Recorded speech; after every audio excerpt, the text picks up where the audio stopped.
Hello, and welcome to Nurtural Disasters. This is a podcast for those of us with toxic or emotionally immature parents.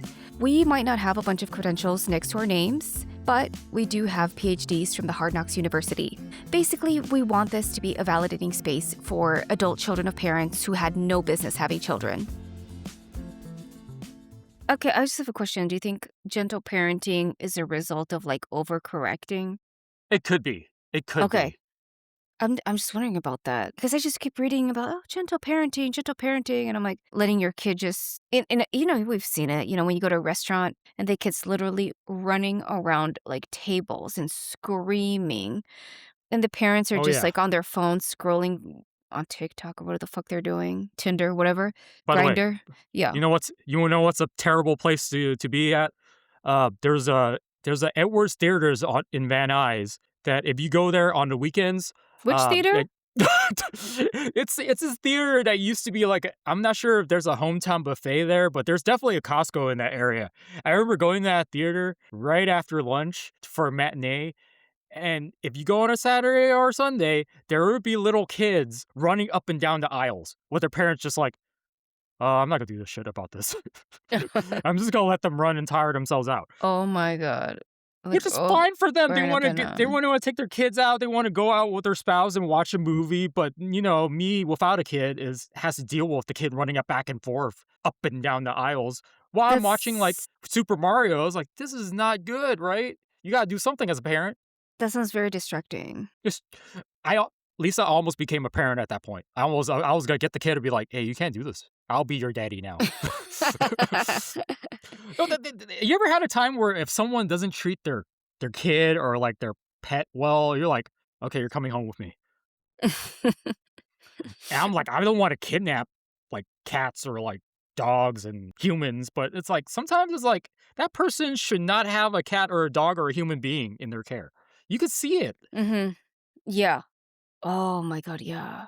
I can see that. And when it's something weird. Okay. So when it's funny, when I was in I saw this movie when I was in Mexico City. This is in the 90s, okay? They don't do this anymore. Just a heads up. They don't, it's like always sell out of seats. They don't just like stop selling tickets. They let you sit on the steps. Oh So yeah. so people were literally it was like full, but it was people like it was a total fire hazard, but I didn't know this, I was a little kid and I was like, "Yeah, of course." And it was like this movie from this like very famous singer.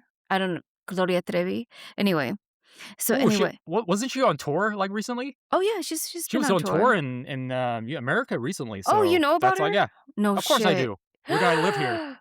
Oh Where do I yeah. live? You have to know some stuff. A lot of people don't know her, but oh my God. Yes, I love her fucking music. I grew up listening to her and anyway, so it was a movie that she came out. Was it Pelo Suelto or what? I don't even remember. But in the theater, everybody was seated like on the steps leading to the like it was just so packed. And thinking back, obviously as a kid it's normal, but like thinking back, I'm like, what the fuck is a complete fire hazard? This would never fly in the States. And even when I go back to Mexico and I go to so they have this theater chain called Cinépolis, and when I go see a movie, it's very nice. Very nice, especially if you go to like the hoity-toity areas, the rich areas in Mexico City, where it's like they'll carry your popcorn for you, and it's like even your bag. And I'm like, why do they do that? And then my dad's girlfriend was like, oh, it's because a lot of the rich people here, they're not used to doing stuff for themselves and they're used to having help.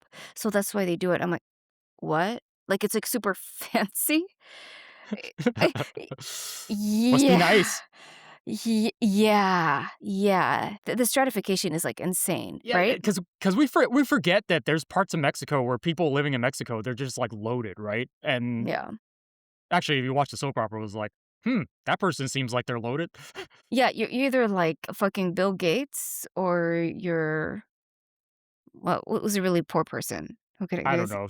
Us. Yeah, not even that. I'm It's talking it's like you don't even have hot water. Like Yeah, it's coming to a point where a lot of places in the world, a lot of countries, we thought this was beyond what it was before, but there is a lot of stratification where there's just like a couple rich people and a lot of us are poor. I'm yeah. just saying, this used to be like, oh yeah, this is a third world country kind of thing, right? Nope, it's everywhere now. I'll cut that's another eh topic. I think yeah, we're I think getting a after we little guys off cut this out, it's topic. like you Yeah, could we easily might go have into to. sociology Yeah. about this, yeah, and, Yeah. Anyway, I just thought about that, about the theater thing, like, how ridiculous it was. It doesn't happen anymore, just a heads up, like, but, when I was growing up in Mexico City, there was a lot of crazy shit that I saw that I just didn't realize it was crazy until I moved to the States, and I'm like, "Oh, oh, okay, by the way, okay." things that are regular are not crazy to you until you see something else. It's like, this is not normal?" And then you're like it's kinda like, well, if you compare notes with your friends, it's like, "Your parents didn't do this to you? Oh my god, I've been living a lie." It's kinda like that. It was like, "You're telling me your parents don't beat you and talk shit about you to your face and, try to starve you, in your room?" It's like, "What, your parents don't do that?" Well, "Oh!" I was like, "Oh my god." It's that moment, it was like, "Oh, no." yeah, you need that, like, outside reference to realize, "Oh, oh, yeah." "Hi, Lisa, your parents don't take you on trips and everywhere and, buy you dresses and stuff like that and, like, have New you clothes? like, go on, like, tea parties and stuff like that and All-American Tea Girl party. Store and" "What?" What? What's I that? thought that was she your That's a friend probably thing? thought that was your friend probably thought, "Oh, must be just me then." That's just oh, no, I don't know about that. No. No, Yeah. yeah. Okay. So, going back to the corporal punishment thing, have you read Matthew McConaughey's memoir? I didn't, but, I have a good idea what's in it about his Okay. parents. Okay. So in his memoir, he talks about like his father used corporal punishment, like would beat him, I think it was with a belt, from what I remember, until he bled. That's what it reminded me of when I was watching it. And I sorry to be so dark and but yeah, yeah, right. It's called Green Lights. That's right. It's weird how like as an adult he justifies it as, "Oh, if my father hadn't done that, I would have been running the streets and getting into trouble and whatever." Yeah, that's I think he justifies it, but then, he himself has, like, what, how many kids? He's married to Camila. Yeah, she's really, really beautiful. Camila Alves, yeah, she's so beautiful. I don't know if she's a model. She's probably a model because she's so pretty, and they do have a couple kids, and you know what? I am willing to wager that he does not use that same corporal punishment with his own children as his father did. I don't think he does. But the fact that he's able to justify his father's treatment, it reminded me of like when Michael was like, I forgive him and I understand it. But I was like, but the fact that you can you must realize that it was not good. And Michael does it. Like to be fair, in the interviews, Michael will say, "I was fucking terrified of my father." Like, even as an adult, you could tell. And with Matthew McConaughey, it justifies it, but the fact that they don't perpetuate it, they know it's wrong. But, I mean, somehow they're able to forgive it and excuse it. It kinda sounds like they've internalized their own father's abuse because it's like the ends justify the means. It's like, I became successful. So it's like, when people tell you, "It couldn't be that bad because you came out so good," you know? When people say that? Remember I told you about survivor's bias? Like, we always look at the successes in terms of like a survivorship basis. Like, we see kids that were abused and they somehow became successful, and we don't think about the kids, all of them that are in prison or, like, died. Think Mhm. about that. Think about Yeah. that. We praise the successes of these things, so we think it happens more often than not. But more often than not, if you treat your kid like you treated Michael Jackson or Matthew McConaughey, it's unlikely that kid's ever gonna get out and have a normal life. Even being a celebrity, forget about it. There's no way. There's no way. Your kid's lucky to have a regular job and stay out of prison, I think. That's really what I think. If you abuse your kid to that degree, if that kid does somehow one day doesn't perpetuate that form of violence on someone else, that's really a crapshoot in my opinion. I think that's more likely than not that that person's gonna end up not being the best of civilians in the world. Mhm. Um, and it's a lot of this stuff. It's you know what it is? It's like the person's like Matthew McConaughey or Michael Jackson, they've seen their successes and, just let it go. I think that's really what it is for them. It's just like, I'm just gonna let it go. It's like me dwelling on this is only gonna hurt myself, right? If I internalize this and, make it all about, hey, my dad beat me and stuff like that, and I'm internalizing it, and this just perpetuating how I live my life, and I complain about it, and I use this as an excuse. I think at a certain point, you have to let go in order to move on, because if not, you'll go crazy. You'll go crazy. It's like all you keep thinking of is like you think about your inadequacies and think about how your mom or dad just did that to you. And I think for them, in order to get past it, surpass that kind of like block, is that they have to accept it. Like, hey, it sucked, but I guess it was the ends justify the means because look at me now. But it doesn't work for every kind of argument, right? Like you see someone that's like totally messed up and you ask them how they grew up and it's like it's not good. I'm like, well, here's your antithesis of that, right?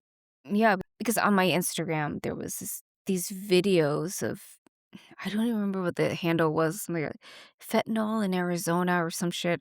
And this dude, he just goes and interviews all these fentanyl addicts in Arizona, and they all have these like horrific stories of abuse. And you go, yeah, of course, they ended up the way they did. But then people who've had even worse stories, and then you find out I started my own company from the trunk of my car when I was homeless, and I built this Fortune 500 company, blah, blah, blah, blah. And it invalidates a lot of what you went through. Maybe it's like a trauma either it's like a trauma response, right? It's like, "I'm gonna be the most successful person," but it comes at a cost, I think.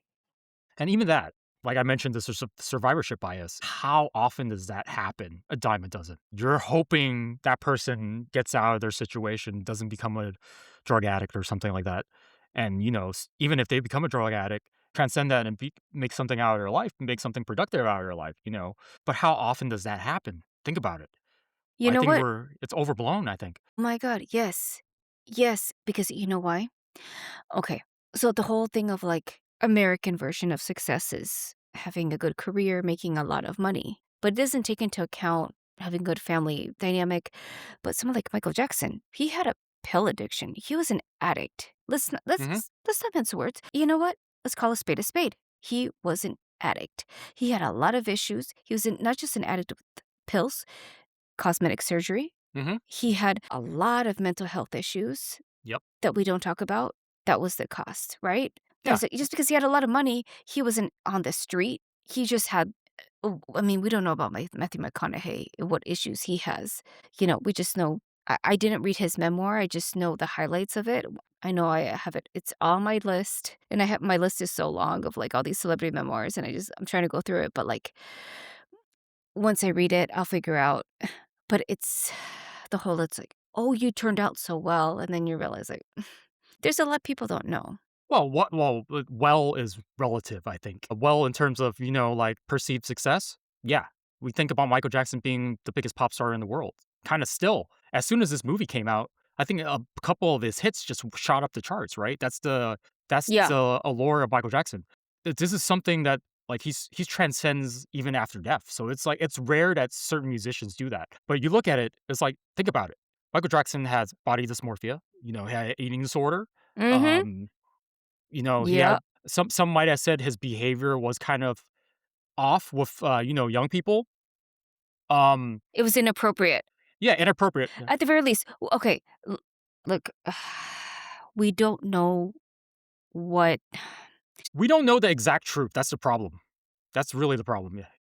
a grown man should not be sleeping in the same bed with children. Like, let's just say that. Let's just Well, yeah, because it's even if you're not malicious, it doesn't look right, right? There's something off yeah. with that.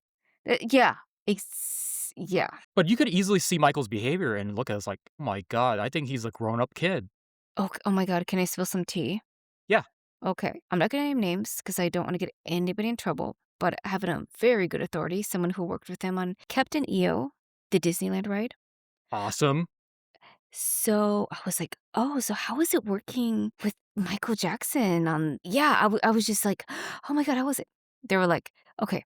Basically, I was told that when it came to the work, he was very professional. Everything else is very childlike. Everything that was outside of work, he just acted like a child. And I was like, "Oh, okay." And I was like, "Okay, so second question, do you think he did what he was accused of?" And what they told me was that, look, if he did what he was accused of, he didn't think it was a bad thing because he himself thinks he's a child. So him doing something to another child wouldn't be wrong in his kind of mentality. And I was like, "Oh, okay, okay."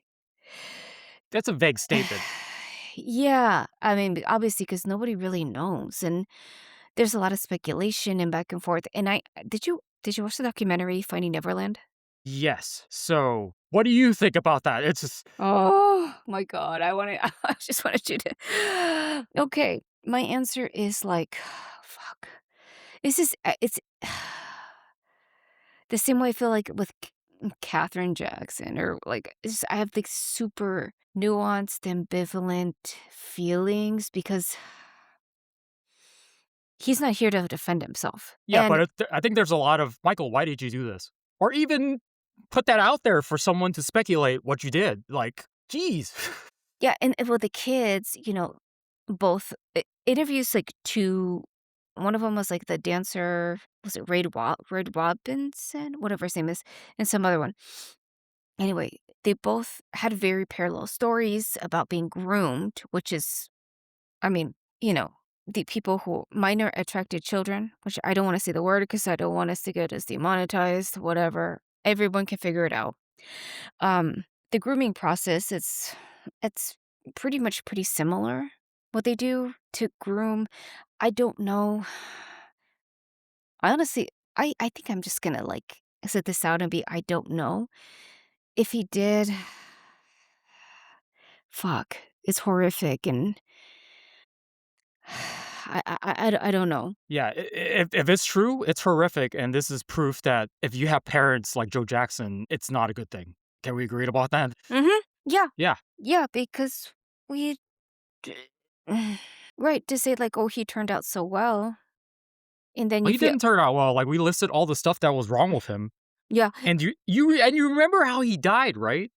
yeah, O Overdose on propofol. He but used it he couldn't sleep. he couldn't This is a sleep, so man who couldn't sleep at night, so he had to yeah, have a doctor inject him with a frickin', thing that they give people anesthesia. yeah, I think the dentist gave that to me, to get my wisdom teeth out, like, Yeah, that think about it. You yeah, get that for colonoscopy too, just put it out immediately, but yeah, if at least, like, if you can't sleep or if I can't sleep, we're just like, at worst, I'll take I'll take a ZzzQuil.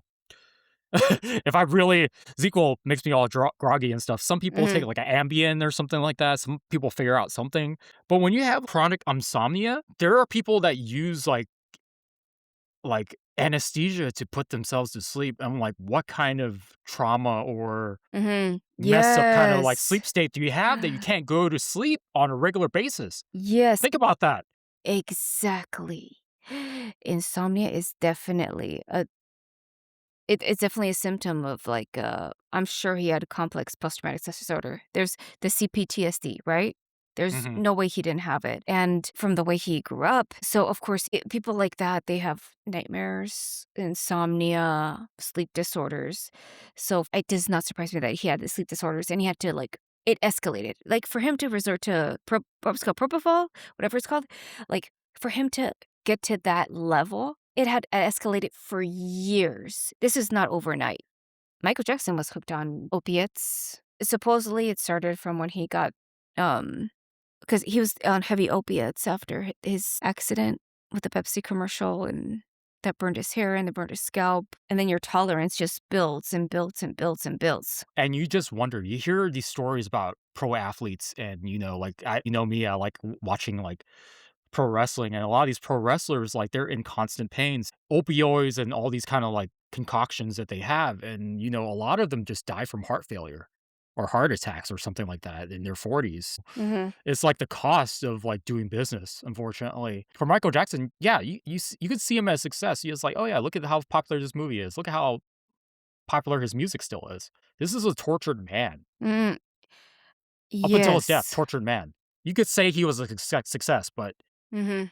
ooh, growing up with a guy like that. And have you seen, like, the later interviews of Joe Jackson? Oh my gosh, what's up with that guy's eyebrows? It's like he went into, like, a grooming place and he was like, "You know what? Give me a villain's eyebrow."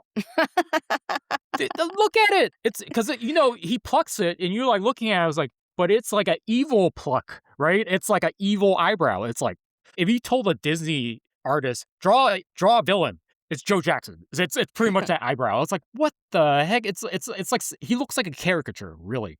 Mhm. The older he got, the more caricature great he got. If you look at the stuff like he got like his interviews, like later in his life, oh my gosh, this guy looks like man, that if that guy doesn't play a villain, we really have a wrong concept of good and evil in this time. He looks like a villain. He does. Oh my god. There's no doubting just his outward appearance. This guy looks like a villain. Remember that thing with like Don King and stuff like that. It's like a villain meeting a villain at that point.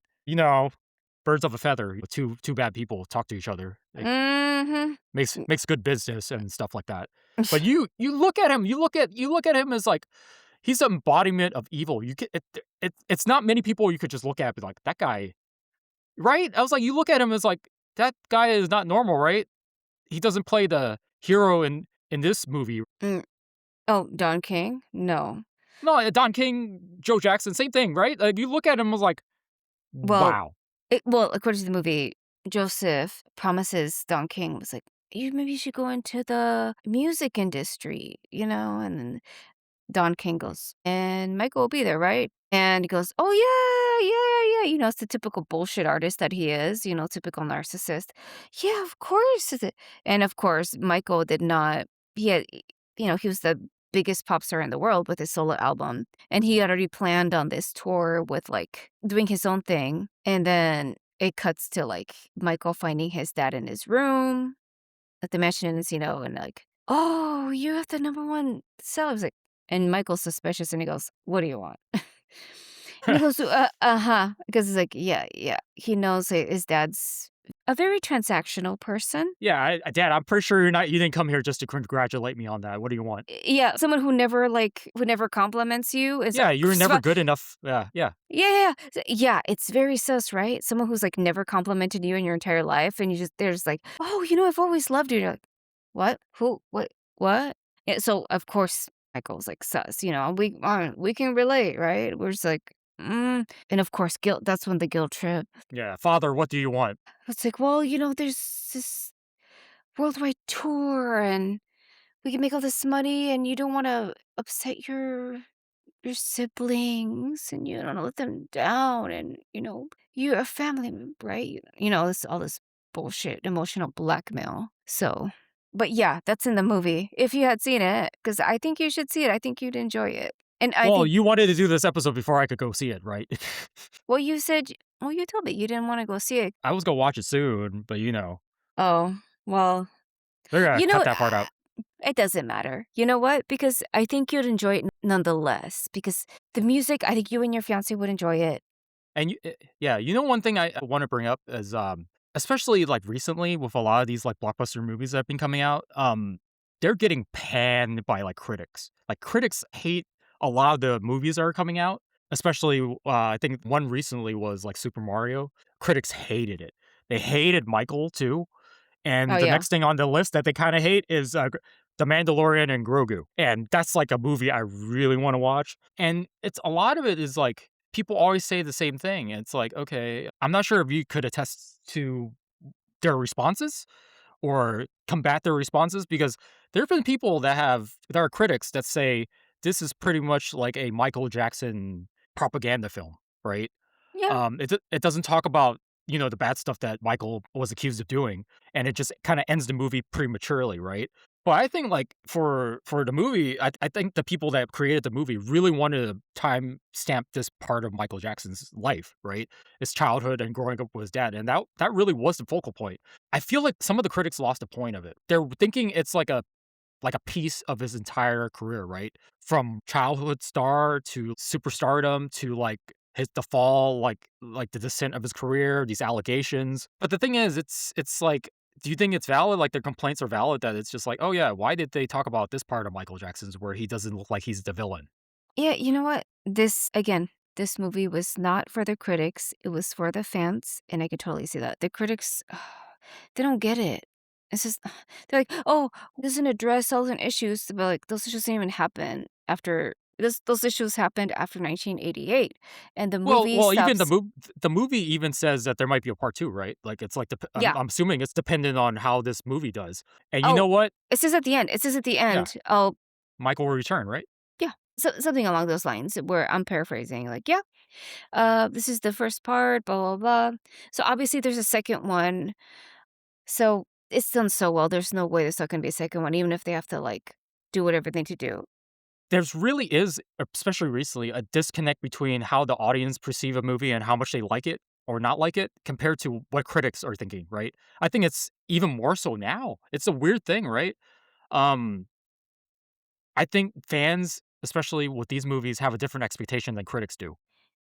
Right, they're like the critics are hoping this, like, exposé that's like a Expose or actually put some drama into certain things where, like a tortured soul and, mhm, the bad yeah. stuff he did. And it's like, whoa, whoa, whoa, whoa, whoa, Mhm. wait for part two that might come out. So, um, But I think it did a really good job of portraying the dynamic between Michael and his father, and albeit it was a very diluted version of Joe, because I heard it was a lot worse, but I highly recommend this movie. It was besides what I mentioned in the beginning, the music, you could see his genius, the way he was a perfectionist. His work ethic was, I mean, unbelievable, and you really appreciated I really loved it, and you know what? Everyone I know who's watched it was like, "Oh, it was great, I had so much fun, it was entertaining." At the end of the day, that's what movies are, right? They're there to entertain you. exactly, exactly. But like there's some critics or some people that will go to movies is like, I want a good cry. I want to be upset and I want a movie to fuck me up. There are some people like that.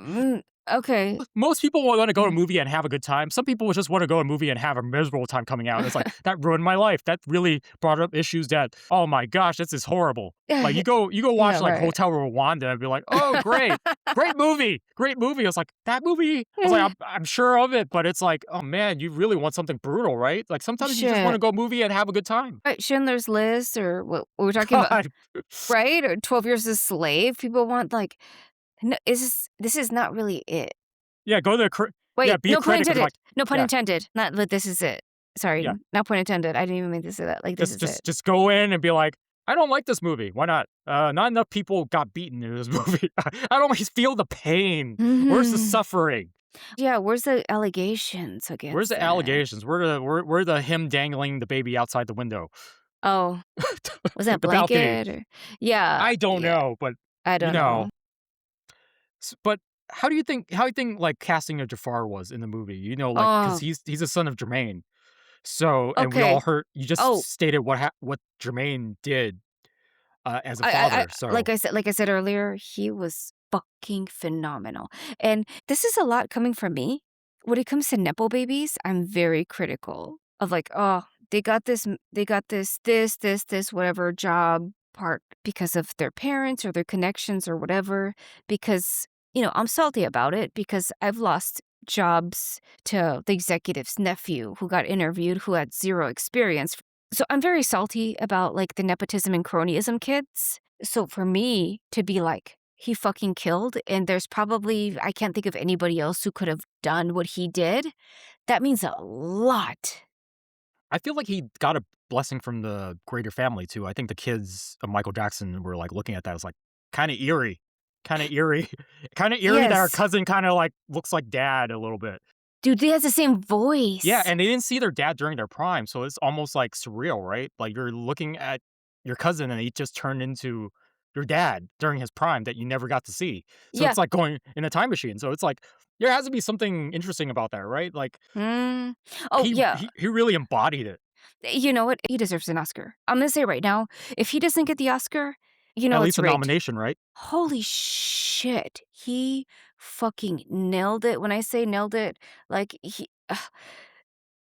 when you watch the movie, you'll see. The dance moves, he I mean, from the interviews I saw from him, that he practiced for months. And then the voice naturally came to him like Michael's voice. So there's something and also there's a resemblance in the face, especially in the eye area, I noticed. So everything just came together. Everything just kind of coalesced and for him to portray him, holy shit, he knocked it out of the park. I can't think of anybody who would have done it better. And I would say the same thing about Jennifer Lopez when she did Selena. When classic movies, like, they have, like a character just do so well, you can't imagine someone else doing it. Mhm. Yeah, exactly. Like, I bring up the multiverse thing, it's like, maybe in the multiverse, like, someone else did it and did pretty good too, but For the time being, it's like you can't imagine someone else doing it at the moment. You as an actor, I think that's a good job if people would say that. And the Mhm. thing about, like, these biopics is if these actors do a good job in it, it's almost always a nomination, at least. So, Yes. it could really boost your career. Look at Jamie Foxx and, Of the Bohemian Rhapsody did with Sam Raimi? Was it Sam Raimi? no, Rami Malek. Oh my god. Sam Raimi's the director Oh my of god, I fucked Spider-Man that and up. Evil Dead. You're Oh my thinking god, Rami Malek. yeah. Raimi, I knew it was a Raimi. But yeah, that he won the Oscar for, like, Bohemian Rhapsody. So, I look out for that. I just wanna say, listeners, look out for him. Go see the movie if you're a fan. I know, Ken, you said, "Oh, don't expect the tears." I will say, okay, I will confess, I did get teary-eyed at the end. I got teary-eyed, it was like, for me, for a second, I had forgotten that he had passed away because I felt like he was just there, like, he just seemed so present, and I was like, "Oh, he's no longer with us," and it just I got so teary-eyed, and the last scene is a performance, and I was like, "Oh, I hope he's finally at peace," because you can tell he was never really at peace. He had an inner turmoil in his own mind and in his own everything he went through, especially the last few years of his life. You could tell that took a toll on him. The accusations, everything took a toll, such a toll. And I just hope he's just at peace. He just found peace and he's on the other side. It really is a cautionary tale. It's like Hmm. if you're Joe Jackson and you do this to your kids, I don't think all the kids will end up, spick and span like good life, right? Hmm. You could see he is irreparably damaged up until his like final days, like Michael Jackson. So, Hmm. Yeah. eh, it's an indictment on Joe's parenting. It really is. Yeah. It's just, it's so sad. And he seemed like such a gentle person, and my heart breaks for his 3 children, he left behind, and for me, that's like and they've had their own issues with mental health, and it's really obvious, especially with Paris, and she's talked about it, and, my heart breaks for them, and I understand that, and hmm, I just wonder what they felt when they watched that movie. It's like watching your pretty much like the abuse of your dad growing up. yeah, well, It's tough. it said at the end, it's executive producer Prince Jackson. I was like, "Oh, his own son executive produced it, and Paris doesn't want anything to do with it. Blanket has not made any statements, so we just assume that Blanket is doing their own thing, which is fine. That's their prerogative, That's reliving something, and that's we our version of Michael Jackson as fans is completely different as someone who lived with him. So I totally get that. And they just know that's not how he was or whatever. That's them. For us as fans, it's a great movie. We enjoyed the music. You see his dynamic with his family. And again, we weren't there, but I, I totally get it with his family, his son. And I've seen interviews with his own son, Prince, where he talked about it. And it's really interesting. And Prince seems to have a very positive outlook on his dad and things that happen. Do you wanna leave it at that? Do you wanna just, like, wrap it up? Oh, this is a tough one, right? It's Yeah. tough to talk about Michael Jackson. It's like as a Mhm. person and as like a performer, because as a performer is like bar none, one of the best to ever do it. 100%. 1,000%.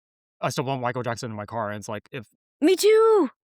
and it's just like I kid you not, every now and then I think about the Moonwalker video game. I don't know why. It's just like I think about that on a regular basis, and I'm not sure why. It's kinda like that thing where he's kinda banked a lot of, like, positive memories in people's minds. Mhm. So it kind of is really it's an odd kinda situation because he didn't have, like, the best of lives, and then he had those accusations against him. So it's definitely and the way he passed away, it's a strange life, isn't it? Even from being a fan, looking from the outside, it's like, "That's a very strange life." A lot of people always say, "What happened?" And it's always like, "What could have been?" too, and, that always happens with, celebrities that kinda pass away prematurely. I guess we'll never know about, like, some of this stuff because it's just at this point, the book is kinda closed on that, so Yeah. I guess it's probably good to leave it there. Yeah, we should Yeah, that's a good way to wrap it up, and, it's a nuanced, kind of perspective of his life. Like I said, we appreciate the art, and we can separate the art from the artist. But there's one thing for sure, Lisa. I know this for sure. Joe Jackson's an asshole. Uh, yes, fucking Asshole. I don't think there's any doubt about that. You could doubt anything else in the storyline, but it's like in the whole event of things, I don't think anybody ever says, "Oh, Joe Jackson, great guy." No, no, no, no. no. He's a freaking monster. And this movie just pretty much showcased it, right? Yeah, and if there's any justice in this world, wherever he's at, it's very hot. I'll just say that. And with that, I will depart and say thank you guys for listening. I appreciate it. And I hope this episode encourages you to see the movie, which I loved. I loved it. I liked it. I just danced in my seat. I just fucking sang. But thank you guys for listening. We so appreciate it. Okay. So bye, Ken. We'll talk soon. Bye, Lisa. I'm gonna go bump some Michael Jackson right now. Hell yeah. All right. Bye, Bye. everyone. Bye.